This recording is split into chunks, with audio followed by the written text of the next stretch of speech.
and welcome! And now, a special tour of Joe and Nancy Guppy's homegrown art collection. Hey, come on in. Very excited to show you some of our art. And by the way, most everything in our collection is by local artists.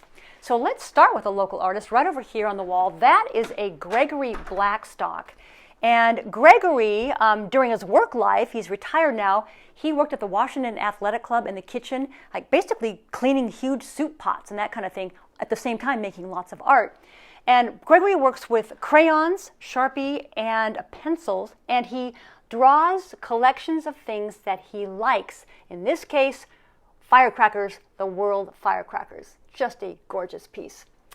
So this is a piece by Jillian Theobald, and she has such a great sense of color and composition. It's a cardboard box that she's painted, and she's added some paint chips here and here. Just a beautiful piece, such a good feeling to it.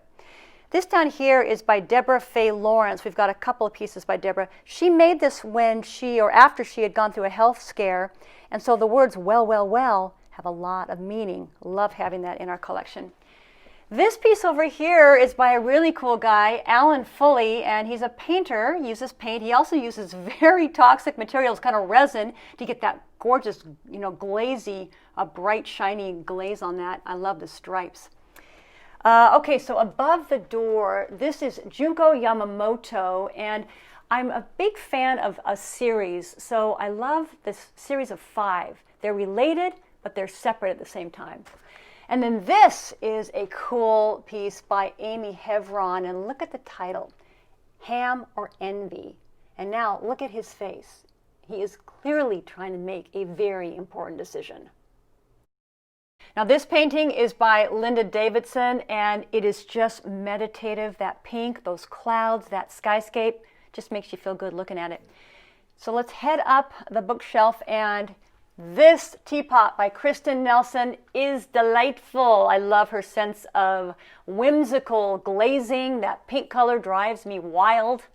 And above that is my bottle collection. I've been collecting for, 25, 30 years. Find them at garage sales and antique stores, and they're just kind of fun.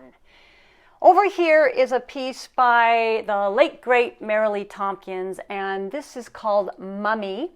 She's wrapped in string. She's holding a wishbone. She's got a rear view mirror on one shoulder, feathers on both shoulders. Clearly, she's thinking about going somewhere. I can totally relate to that. And this piece is by Julie Lindell, a beautiful sculptural tree trunk. I love 3D pieces, and I love trees, and there's something pretty great about having a tree on the wall in your house. Across the room is another Julie Lindell. This is a yellow tree trunk, ceramic, of course. Up here is a piece by Lynn Sod, who is no longer with us, and Lynn had such a great eye for the items that she would paint, plus she was such a kind woman, and it really shows up in her work. All right, on the mantelpiece, we've got a Deem Chow. Deem is well known for carving crayons, and I love the detail. They're so charming. This is a Doris Chase sculpture. That's bronze. I should really move all these pieces because they're blocking the router, and blocking the router makes Joe really mad. Oh well. Okay, this painting is by Ryan Molenkamp. It's a volcano, beautiful, very vibrant. And you'll notice that it's not framed. A lot of the pieces in our collection aren't framed, partly because framing is expensive. But I think that paintings look just fine without a frame, so it doesn't stop me from throwing them up on the wall, and shouldn't stop you either.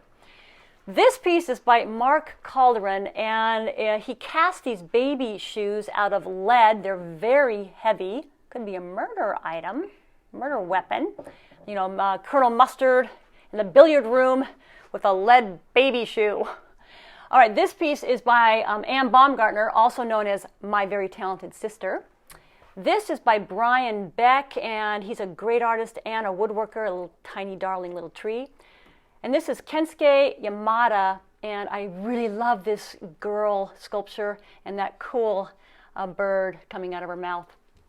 All right, over here, this is an actual Jim Beam whiskey bottle from the 60s, and it was the prototype for the bottle that Jeannie lived in I Dream of Jeannie, that wonderful TV show from the 60s. This is Teapot, Joe's grandmother's teapot. Has great nostalgic value.